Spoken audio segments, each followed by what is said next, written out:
friends, welcome back to my channel, or welcome if this is your first video. This is my current set, so today we're going to be just focusing on the design for a Halloween set.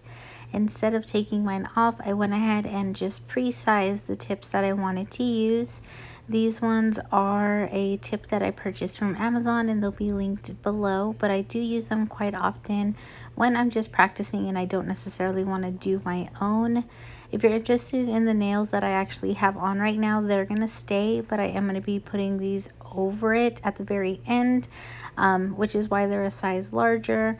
But if you're interested in learning, please keep watching. Okay, so starting off, we're going to jump right into the design. I went ahead and got all the nails fit onto my practice stand here. I do already have one coat of this FZANEST jelly color. I did want to show really quickly what it looks like, but it is a really pretty warm nude. It is a jelly color, so it's not going to be completely opaque, but I really like it for building up the base color and when you don't necessarily want it to be matte. This does have a reflective kind of like gold sheen to it, and I have one coat down, so I'm just going to be adding a second coat to all 5 nails, and then once the base is set, we are going to cure for 60 seconds. I do like to have a base down before doing any nail art, and also a top coat. I just find that it's a little bit easier to draw that way. If you were doing an encapsulated nail, you would just skip this altogether and start putting your design underneath. But for today, I decided to do something that was really warm and pretty. Next, once everything has been cured, we're going to go ahead and move on to the design itself. Now on Pinterest and a couple of other places like Facebook, I did notice that it is becoming kind of a popular trend to do a Halloween set, but instead of using the traditional orange, purple, black, green, like those kind of colors, the nude looked really unique and really pretty. So I just purchased this Makarrt 6-color set, and they are all different shades of brown, and I really wanted to test myself and try all these shades together. So I went ahead and got each one of them down on my little palette that I'm going to be using for today, and once I have all those down, I can kind of start on the design. Now, I didn't have a design in mind. I just knew that I wanted it to be nude, and I definitely wanted it to be focused towards Halloween. So it was kind of a journey, and each nail that I did was unique in its own sense that I didn't know what I was going to be doing next. But I really enjoyed the way that it came out. So I'm just going to talk you through each step that I did and how I achieved it overall.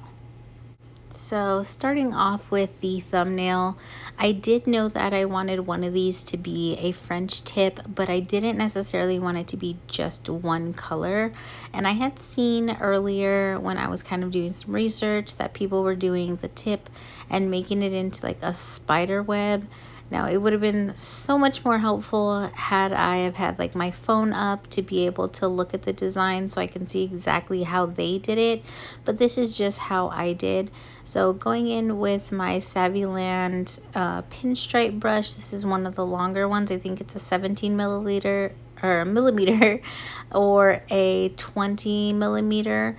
I'm using that to just drag down the darker color. At first I was trying to make it really nice, but I ended up just doing it a little bit messier and then going in to clean up the line with some acetone before actually curing. You're going to want to start off with your smile line of where you want your French to be. Now, in my case, I found it a little bit easier once I had my smile line down to just go ahead and cure that for 30 seconds. Just a little flash cure so it didn't move around. And then next, I went ahead and painted in the lines that were going to be like the, I guess, center or the focal point of my spider web. Now, these were intended to be just a little bit thicker than what the actual web would look like, just because I thought that would make it look a little more authentic. But as you'll see in the video, when I did go in and kind of like flash cure these, I went in with my smaller Savvyland liner brush and this one wasn't quite as fine as I thought it was going to be, so the lines ended up being just a little bit thicker than what I wanted. Overall, it did give a good, I guess, like design, and it doesn't look horrible, but if I was recommending doing it, I would say to make the lines that go across just a little bit thinner. I think that maybe would have looked a little more polished and put together. Overall though, it did end up looking okay, and then I just tried to match kind of like the thickness throughout the web. Once you have these lines though, how you like them, then you'll go ahead and get everything cured for a full 60 seconds. So moving on to the pointer finger now, I went ahead and used that mid-tone brown, and I took my dotting tool, and this is just how I personally draw my drips. So I like to first start off with the dotting tool pretty heavy with a lot of product on it, and then slightly moving the product up until there's less on the dotting tool. That way it gives the illusion of it being like really big at the bottom and then getting thinner like a drip. So I'll do this and kind of visualize where I'm wanting that drip to kind of fall. In between there though, I'm also going to visualize some extra space because I do like to go in afterwards and add some additional little drops that could have fallen from the actual like dripping part of the nail. Once you have that though, then you're going to go in with that same color and connect the drips that you made in the first place. So you want to just go into each one and kind of pull like a circular shape, so that way it looks like it's kind of oozing a little bit. I don't know a better way to explain that. But you definitely just want it to be fluid. So from one drip to the next one, you just draw like a curved line, and then you'll go in and fill in the entire area at the top. I think drips personally are super fun to do. They are different on absolutely everybody, and everyone has their own technique, which I think makes it really cool. But this is just the easiest way that I found to do it. Now, once I go in and I fill everything in, then I'm going to do a quick flash cure. After that nail is done, I went ahead and moved on to the middle finger. So this color is more of like a khaki or tan color. It definitely is closer to the base, so I wanted to make sure to also incorporate some other deeper shades just to make the pumpkin on this nail stand out a little bit more. So if you are drawing a pumpkin, it's really easy. You'll go from one side and make like a line that's curved, and then you'll go in on the opposite side and kind of do that same line and then fill everything in. So in my case, it kind of looks like a bubbled V almost, or an abstract type of French. It's not going to be perfect, and you definitely don't want it to be super symmetrical and perfect, especially if you're going for like a drawn pumpkin kind of look. And I went ahead and flash cured that so it doesn't move around, and I can go in with the next shade. So next I'm picking up the shade right next to it, so back to like that really pretty mid muted kind of olive brown color, and I'm gonna use that to go ahead and pull some lines through that first color, and it will give the effect of the ridges that would be on a pumpkin. I thought this made it look a lot better than just drawing that one shade on, and it also gave a little more depth to the color in general. Now once I like what I drew, again I'm going to go back in with my little UV or LED flashlight, and we'll do a quick flash cure for this layer as well. When you're doing flash curing, keep in mind it's not a full cure, so it's just going to be long enough that the gel is set in place so that you can put the next color over. You still want to do really thin layers because you don't want it to get really thick when you put it under the lamp for the full 60 seconds. But I do find that if you're doing nail art, it definitely speeds up the process to have one of those little flashlights. I did go in with one shade darker now, and this is kind of like that melted chocolate kind of shade, or like a dark chocolate kind of shade. It's really pretty to me. So I had took that to draw the little stem. And then I'm going to take the lightest shade that I have here, that's pretty much like a really light tan or beige, and I'll use that to create just a little spiral that comes out of the pumpkin. I just think it looks super cute, and it has a bunch of shades now, so that way there's a little more dimension. We'll do a quick flash cure here, and then of course a full 60-second cure after we're done with that.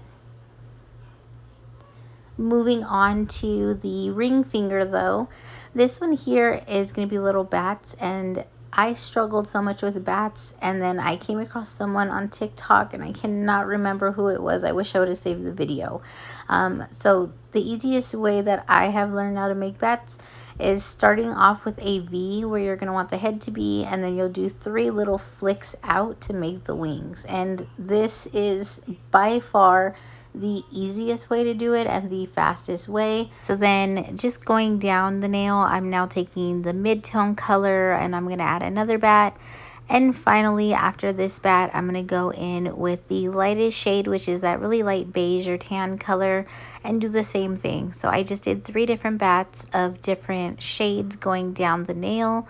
After that, of course, I'm going to go ahead and flash cure just so nothing is moving while it's on the stand. And again, flash cure for about 15 seconds or so. And then moving on to our pinky nail, this one is going to be a bubbled French on the side. I am going to first start off with the top bubble, so the biggest part of that bubbled French that I'm going to do. And then I draw a second little bubble underneath. You can also do this with a little UV gel brush, the ones that are rounded, and just kind of drag the color down. But this is just how I do it, and the colors were already out. So next I'm going to start working on the right side. So we'll go ahead and pull that color up now in a 3rd little bubble. And I kind of liked where we were at here, so I'm just going to finish filling this in. And once I have it all filled, we will go ahead and flash cure. And then once you have finished with the flash cure, you're going to want to go in, or I went in to add some more to this nail. So I went in with the shade that was in between the beige and the mid-tone brown. This one on camera is really hard to see. In person, it's a little bit brighter, but it is like a peanut butter or like butterscotch kind of shade.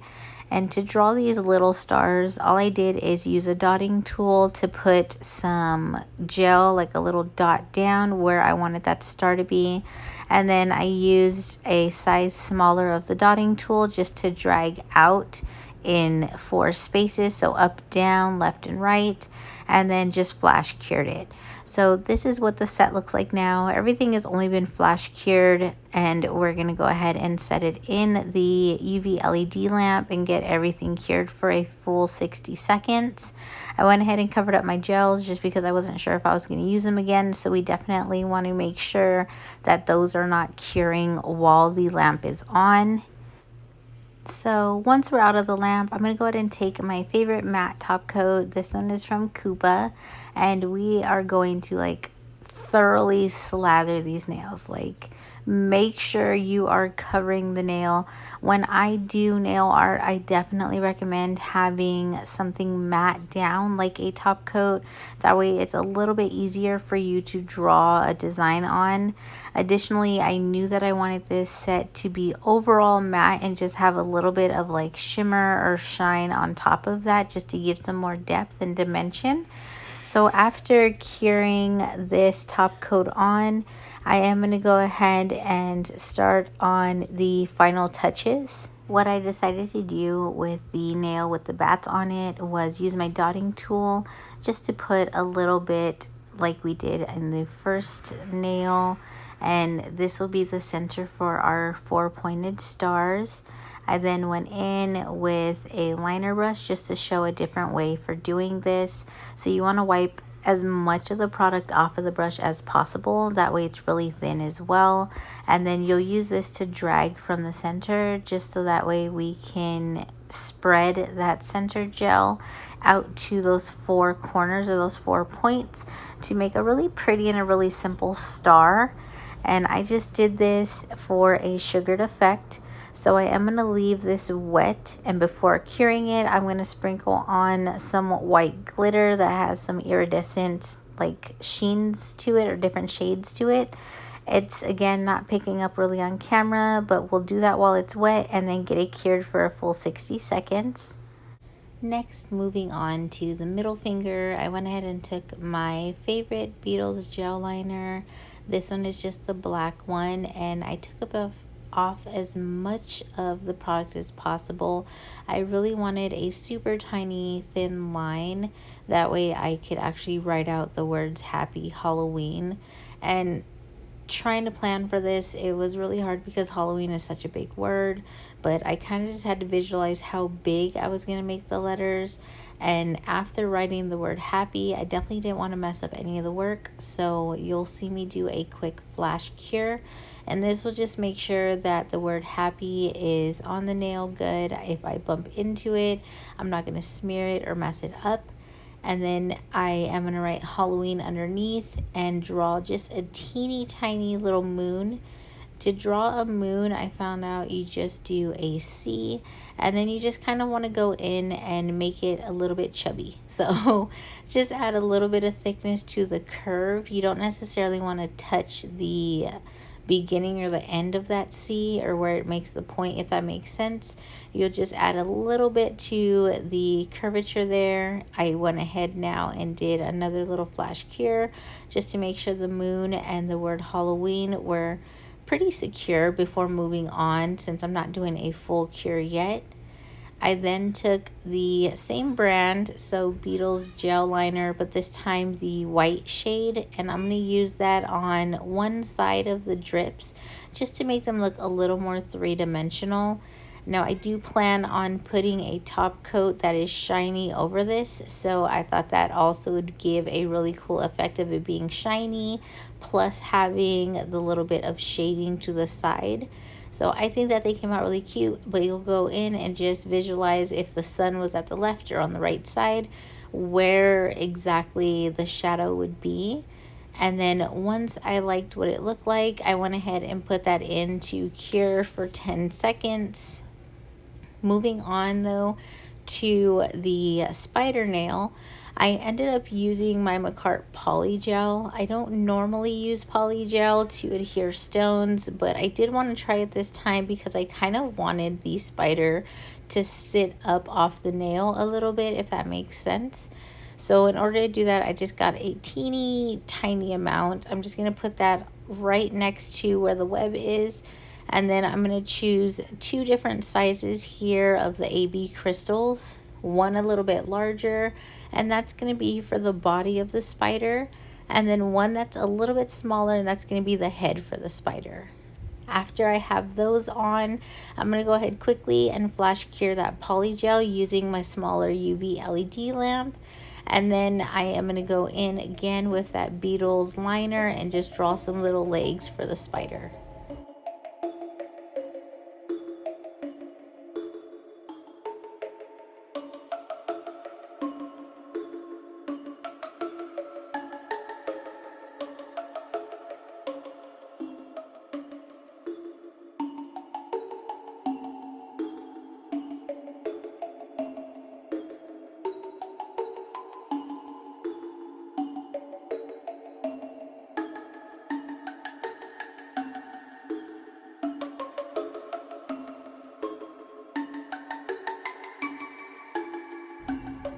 Once everything is fully cured, this is what the set ended up looking like, and I think it is so cute.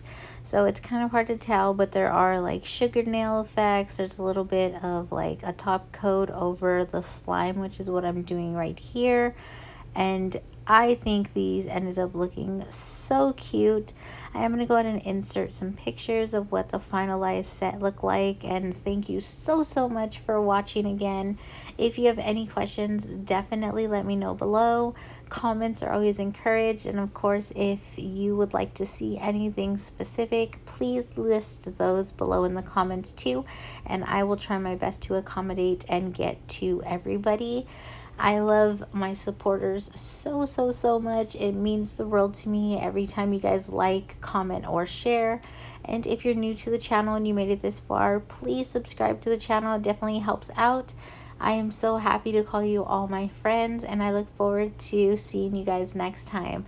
Happy Halloween, guys. Bye. Say hasta luego. Muy bien, rapping kilo.